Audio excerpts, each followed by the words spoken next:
Hello friends, तो आज हम लेके आए हुए हैं बहुत सारे क्वेश्चंस का एक आपका पूरा ग्रुप लेके आए हुए हैं कि अब तक हमने नीट पीएमटी बीट्स का काफी सारे थ्योरेटिकल पोर्शन पढ़ा है, लेकिन हमें न्यूमेरिकल प्रोसेस कैसे करना है वो हमें पता नहीं चल पाया है। न्यूमेरिकल प्रैक्टिस के लिए इस वीडियो को बनाया गया है। इसमें बहुत सारे टाइप के क्वेश्चन आपको बताए गए हैं। ठीक है, तो जो क्वेश्चन है वो आपको स्क्रीन पर दिख जाएंगे या मैं डिस्क्रिप्शन में डाल दूंगी। फिलहाल आप जो क्वेश्चन की थीम है वो आप यहाँ से समझेंगे। जैसे कि फर्स्ट क्वेश्चन है, फर्स्ट क्वेश्चन में यदि आपको दिया हुआ है L1 और L2 लेंथ दी हुई है। पहली बात, यदि इस टाइप से आपको क्वेश्चन दिखे, पूरा क्वेश्चन नहीं लिखा हुआ, पूरा क्वेश्चन मैं आपको बता दूंगी, सेंड कर दूंगी। ठीक है, लेंथ दी हुई है, बीच में प्लस माइनस लगा हुआ है, तो इसका मतलब ये है कि एरर्स से रिलेटेड क्वेश्चन है। ठीक है, एरर से रिलेटेड क्वेश्चन है, तो आपको L1 लेंथ दी हुई है, L2 लेंथ दी हुई है। अब आपसे पूछा जाएगा कि इसकी टोटल लेंथ फाइंड आउट कीजिए। तो टोटल लेंथ कैसे निकालेंगे आप लोग? इसको सबसे पहले टोटल के लिए L1 प्लस L2 करना होगा।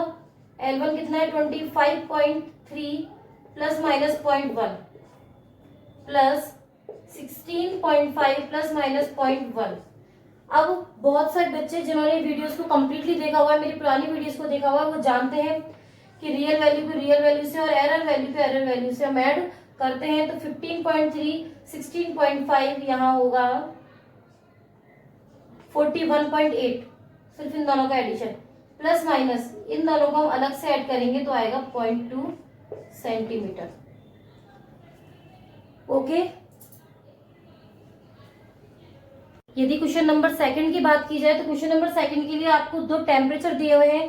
T1 temperature 25.4 plus minus 0.1 degree Celsius, T2 temperature is 82.7 plus minus 0.1 degree Celsius. यहाँ क्वेश्चन में पूछा गया है, आपको क्लियरली बोलेगा इस क्वेश्चन को कि एक तो पहले मैं आपको बता दूं कि आप क्वेश्चंस की टेंशन मत लो कि मैम आपने क्वेश्चन ऐसे बता दिया है।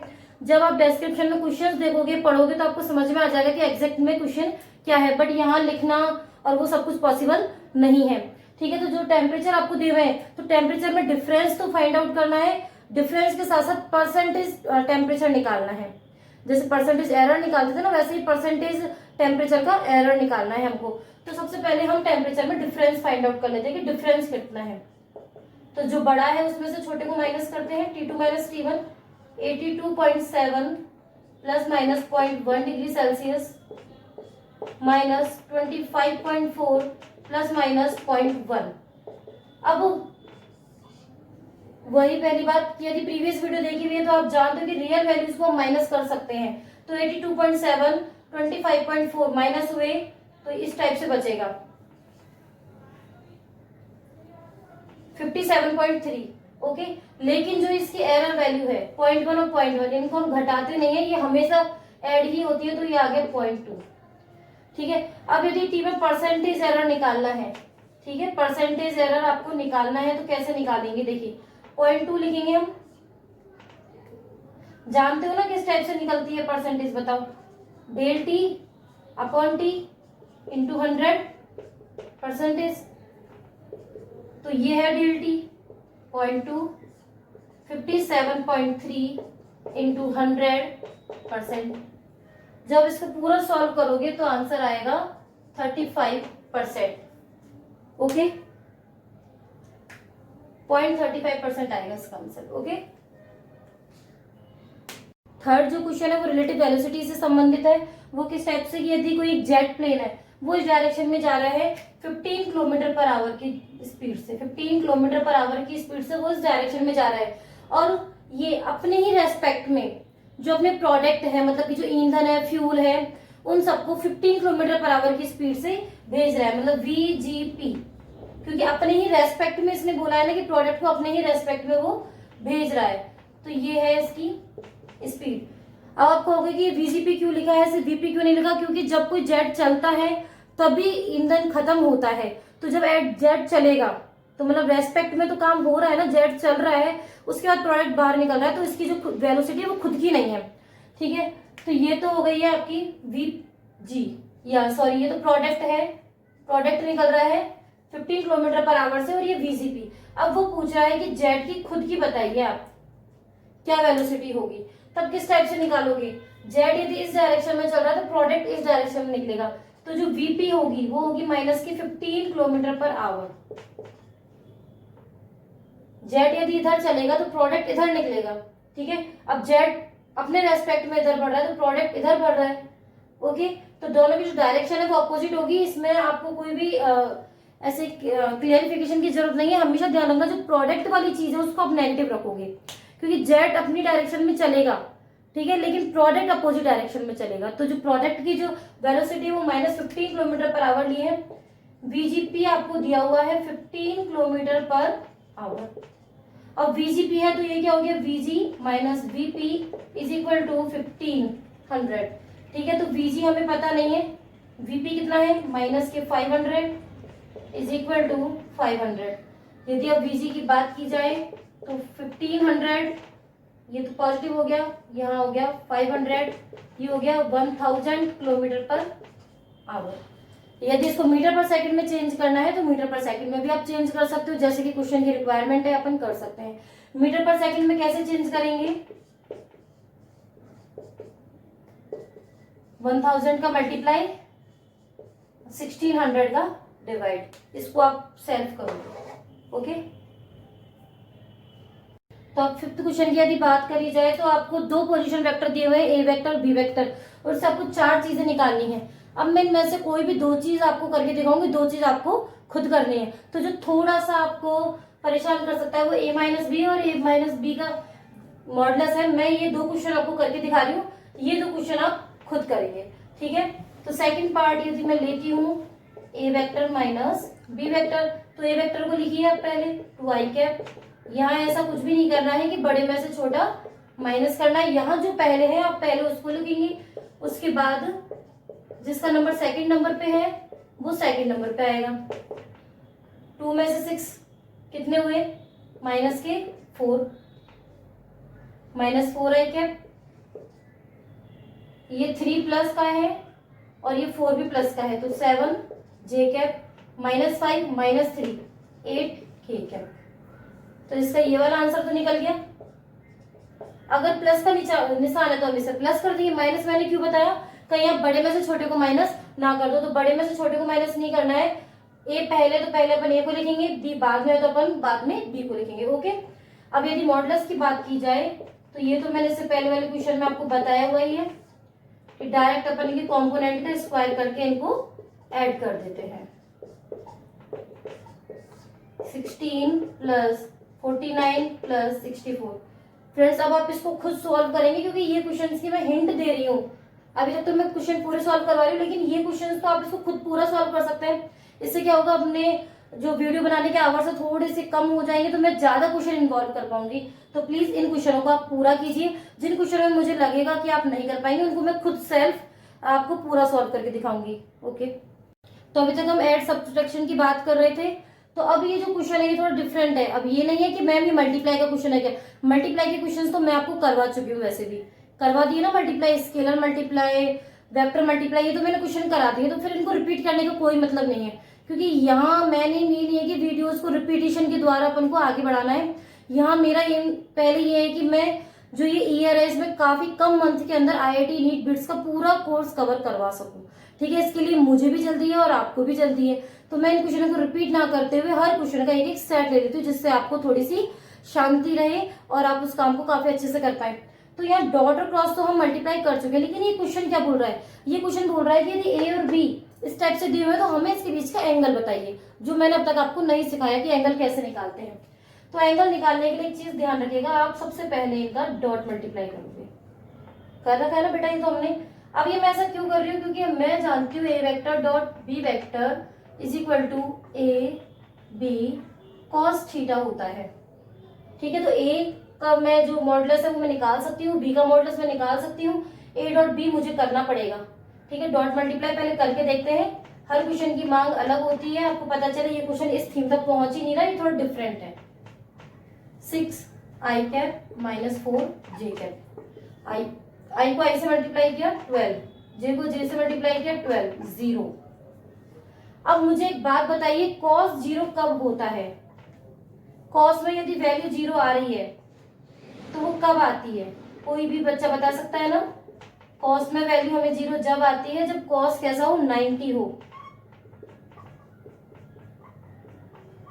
cos थीटा, तब जो ये 0 हुआ है इसका मतलब क्या है कि cos theta is equal to क्या है, cos 90।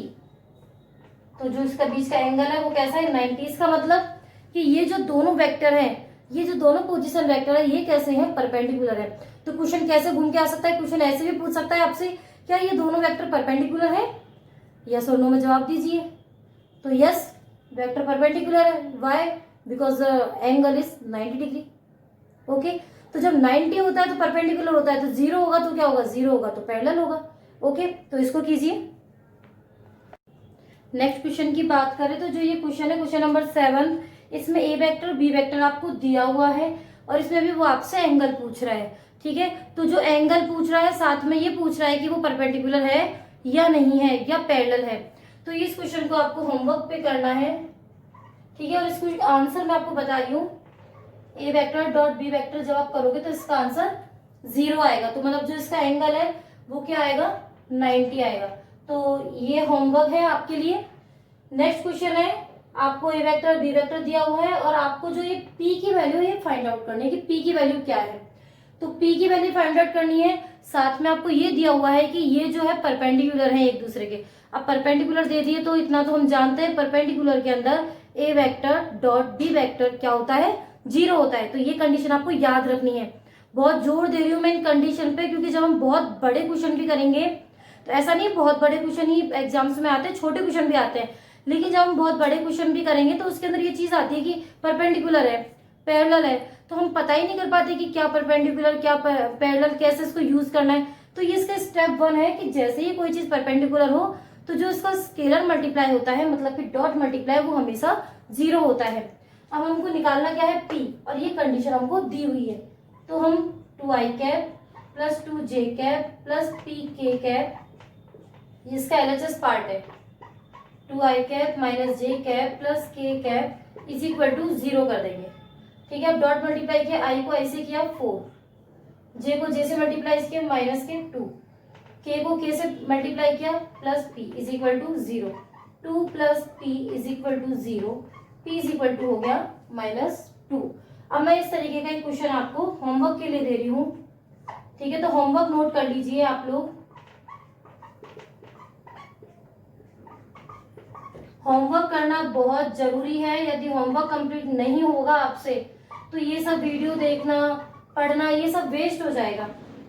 ए वेक्टर डॉट बी वेक्टर आपको 0 दिया हुआ है, मतलब कि ये परपेंडिकुलर कंडीशन है और इसमें आपको एम को फाइंड आउट करना है।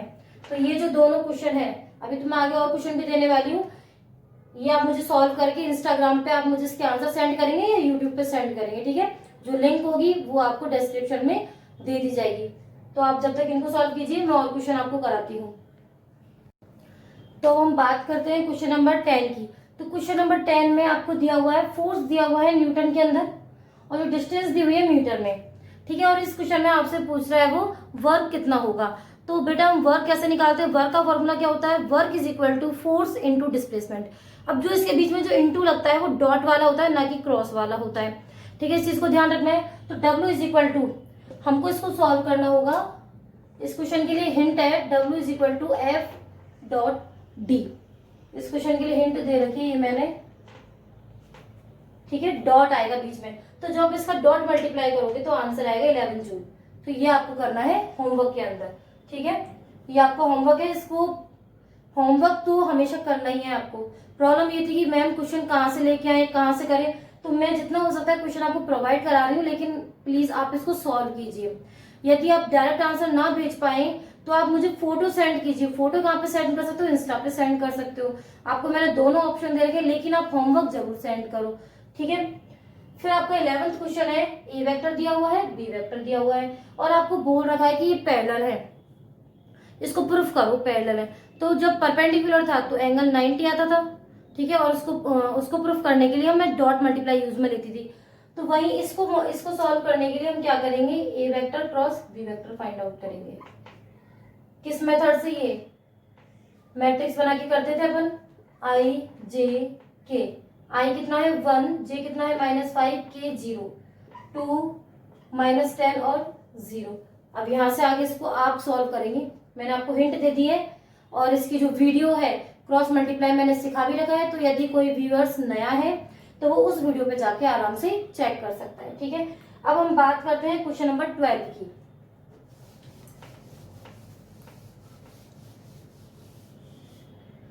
क्वेश्चन नंबर 12 की बात की जाए, ए बी दो वेक्टर दिए हुए हैं, डॉट मल्टीप्लाई बोल रहा है, क्रॉस मल्टीप्लाई बोल रहा है, और थर्ड पूछ रहा है वो एंगल। तो मैंने आपको डॉट मल्टीप्लाई भी सिखा रखा है, क्रॉस मल्टीप्लाई भी सिखा रखा है, करा रखा है ना ये तो मैंने, तो इसको तो मैं नहीं कराऊंगी, लेकिन मैं आपको एंगल निकालना बता देती हूँ कि अब एंगल कैसे निकालेंगे। अब तक तो वो डायरेक्ट 0 आ रहा था तो हमें फर्क नहीं पड़ा था, तो अब एंगल कैसे निकालेंगे। ठीक है, तो माइंड मत करना, इसको आप सॉल्व करोगे क्योंकि मैं इसको करा चुकी हूँ। ठीक है, दोबारा रिपीट करा के कोई मतलब नहीं, लेकिन फिर भी यदि कोई भी ऐसा क्वेश्चन जो मैंने नहीं कराया है और आपसे नहीं हो रहा है और आप उसका सॉल्यूशन जानना चाहते हो, तो आप मुझे बेझिझक बताएंगे कि मैम इसका सॉल्यूशन हम नहीं निकाल पा रहे हैं, मैं उसकी आपको सॉल्यूशन की फोटो सेंड कर दूंगी या वीडियो दोबारा बना दूंगी, उसमें मुझे कोई प्रॉब्लम नहीं, लेकिन आप मुझे बताएंगे। ठीक है, अगर नहीं होगा तो ये मैं सॉल्व करा दूंगी। अब हम सिर्फ थीटा की बात करें तो सबसे पहले हम इनका डॉट मल्टीप्लाई निकालेंगे। अब देखो एक क्वेश्चन तो यही कंप्लीट हो जाएगा आपका, i cap minus j cap plus 3k cap dot 2i cap plus 3j cap minus 4k cap.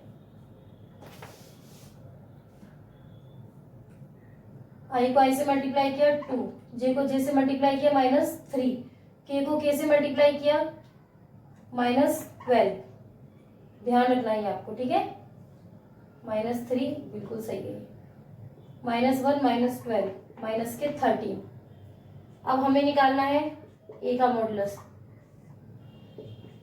1 का स्क्वायर माइनस 1 का स्क्वायर 3 का स्क्वायर कितना हुआ, 1 प्लस 1 प्लस 9 अंडर रूट 11।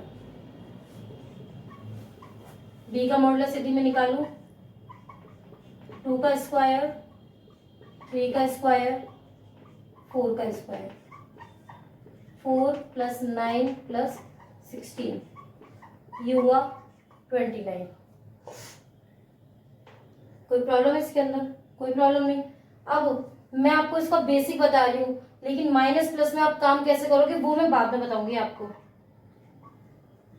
अभी तो सिर्फ आप नॉर्मल एंगल निकालना सीखिए। मैं इसमें वैसे भी आपको न्यूटन थर्ड लॉ के क्वेश्चन कराने वाली थी, लेकिन वो टॉपिक अभी मैंने पढ़ाया नहीं तो मैं उसको अभी नहीं करा रही हूँ आपको। कॉस थीटा कितना हुआ, माइनस के 13 अंडर रूट 11 अंडर रूट 29। अभी आप इसको यहीं छोड़ दोगे क्योंकि इसको सॉल्व करना भी मैं आपको सिखाऊंगी, क्योंकि इसमें माइनस आया हुआ है तो माइनस के लिए कैसे ट्रिग्नोमेट्री आपको यूज में लेनी है वो जरूर बताऊंगी। लेकिन आप इससे पहले से सॉल्यूशन को जरूर चेक करते जाए कि कभी भी कोई भी मिस्टेक आ सकती है, मिस्टेक नहीं आनी चाहिए। ओके, तो इसका सॉल्यूशन आपको यहीं पे छोड़ना है। अभी ऐसी चीजों को जब आंसर में इस टाइप की चीजें आए इनको कैसे सॉल्व करना है इसके लिए अलग से वीडियो बनाई जाएगी, इसमें आपको समझ में नहीं आएगा। कीजिए इसको।